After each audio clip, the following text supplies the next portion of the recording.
Holy Sex versus Casual Sex, an inspirational dating guide by EdnaMoore. I left off with page 21, Life After Rape. After being raped, you feel dirty. You feel lower than a pile of humus. You feel like a zero. The rapist knows this. The guilt and shame will make you want to retreat from life. The rapist knows the shame will make you alter your personality, feel ugly, and lower your self-concept because the experience is so degrading. It wreaks even more havoc upon you emotionally if you think family and friends will find out about this, especially your mother.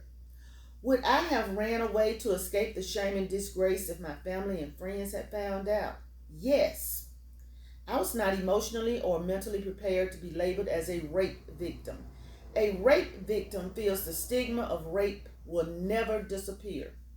The shame and guilt is unbearable because you feel you have disappointed the most important person in your life, your mother. Feelings of emptiness supersede reason. The hurt and disbelief that a guy could turn a lovely date into violence is mind-boggling. All the pretty thoughts of yourself that your mom planted in your head goes to hell in a handbasket. You become a nobody who feels as if you brought this upon yourself. In one moment, this low life has erased your identity, self-respect, and persona. No one, not even the loving arms of your mother, can restore you. You realize your mother wants to pick you up off the ground, dust you off, and make the pain go away, but she can't. The burden is too great to bear, and you feel no one is able to bear it with you. Committing suicide is your only option. The last thing you want to do is face your mother because you are no longer the person she thinks you are. You have no desire to pretend you are mama's little girl. You don't want to be hugged by loved ones.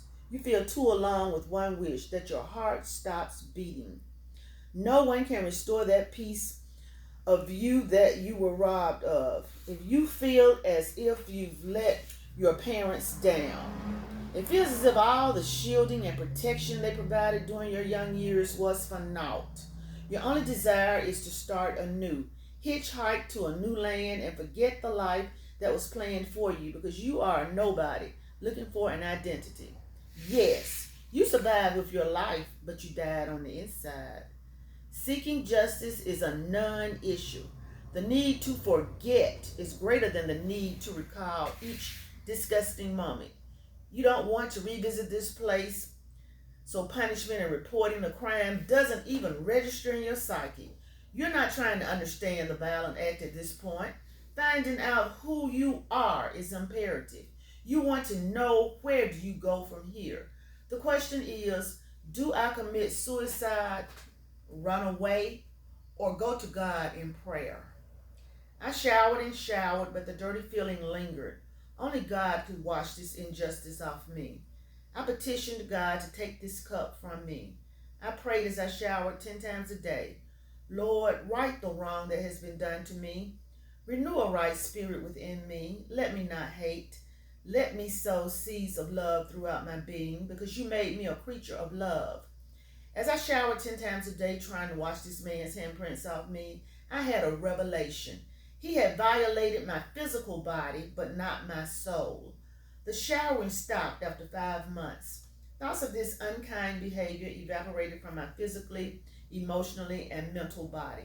I began to live again, breathe again. The guilt and shame weigh so heavily on your mind, you spend weeks on end trying to make the sense out of nothing senseless. You can't make sense out of the criminal act rape. Rape does not make sense, especially if you know the person. Rape is an injustice committed against a person unwillingly. I contemplated suicide, but the will to live resurfaced through my agony, pain, and shame. My heart was yearning to live. I was faced with two dilemmas: run away so I wouldn't have to face my parents if I reported the incident, or conceal it so deep in my psyche, never to reveal it to a single soul, not even my mother or my best friend. Both choices were horrible, but I chose the latter so I could face my parents.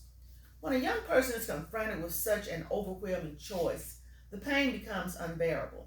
The last thing a daughter wants is her image tarnished through her mother's eyes.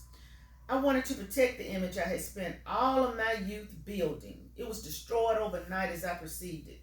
A sad, hollow feeling dwelled in my soul. A quiet, grievous cry lingered in my spirit for many months. This type of cry resurfaced when I heard what happened to the missing girl. My soul felt as if I had been there before as I recounted the terrible things that happened to her. As I recaptured the moments of terror, my body was broken into pieces, but my spirit was intact. I prayed that God would rescue me from this unfortunate incident and allow me to succumb to the devastation. God and God alone could pick up the fragile pieces of my life and put me back together again, brand new. Before I met that heathen, the Lord blessed me with dates that were with true gentlemen. After this farce, he continued to let me meet only gentlemen. My faith was restored in love and relationships. I'm so glad this rapist didn't rob me of my hopeless romantic attitude. You see, I believe in love. I believe love makes the world go round. I prayed to God. I didn't ask why me.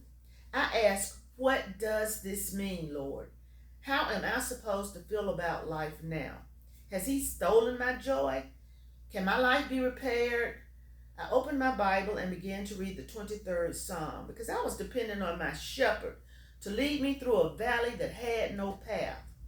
It had been destroyed haphazardly. This was the first date I ever went on, but didn't pray about it first. I learned that God will be with you even unto the end. God will lead us through the valley of darkness. When you go to God in prayer, He can cleanse your body, mind, and spirit of this defiling act. He can lead you through the valley of darkness and back to the green pastures. He will comfort you and restore you 100-fold of what has been taken from you, your dignity. Once I realized that He had defiled my body and not my soul and spirit, I was ready to run the race and live again. Faith, hope, and love rippled through my soul like a cool stream of water. I was so glad my Heavenly Father rescued me. I felt blessed. I walked away with my life and the chance to start life over again. My spirituality was intact. I knew that God would see me through.